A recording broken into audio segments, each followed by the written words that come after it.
Swifty on the beat. Ang sipag magtututulog, kaya pita ka puyat. Imbis magbanat ng buto, nagunat ng butong may kasamang ikab. Ganong katamad, sabay-abasa ka magaling, magabang na malalaglag. At nagtataka ka pa kapag sabay sa mawala ka na nakakapkap.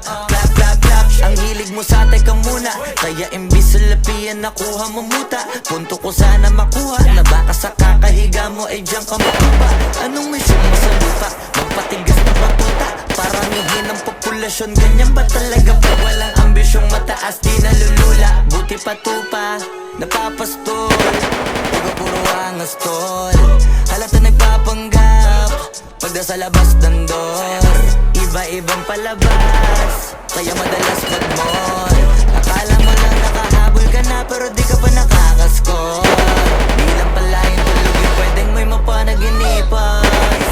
Di rin pwede na lahat ng gusto idaan sa hilingan. Pag may nahiligan, di madalian, di madalian.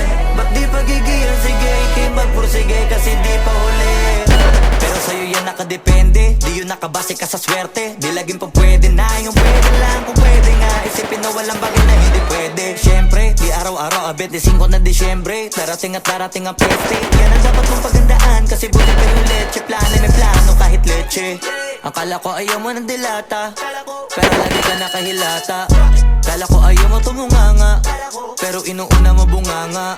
Kala ko gusto mo ng biyaya, pero lagi ka nakatihaya.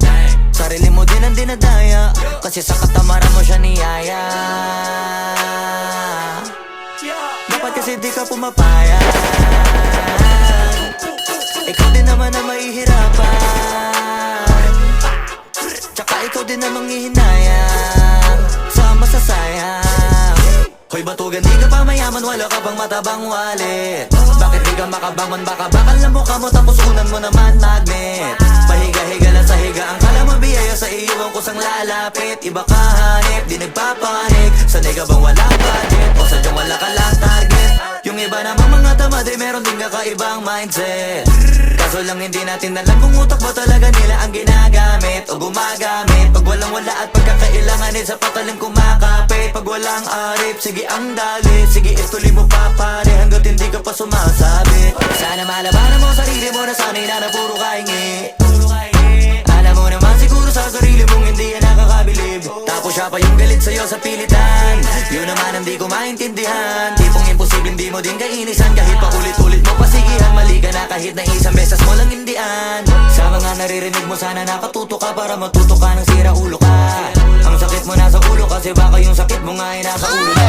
Pag di ka kumilos ay hindi ka tutuka. Kapag hindi ka ngumuya ng ngumuya, mabubulunan ka naman. O di kaya bibig naman ay bubula kasi hindi to naman na napatigasan ko na kaya matuto mahiya.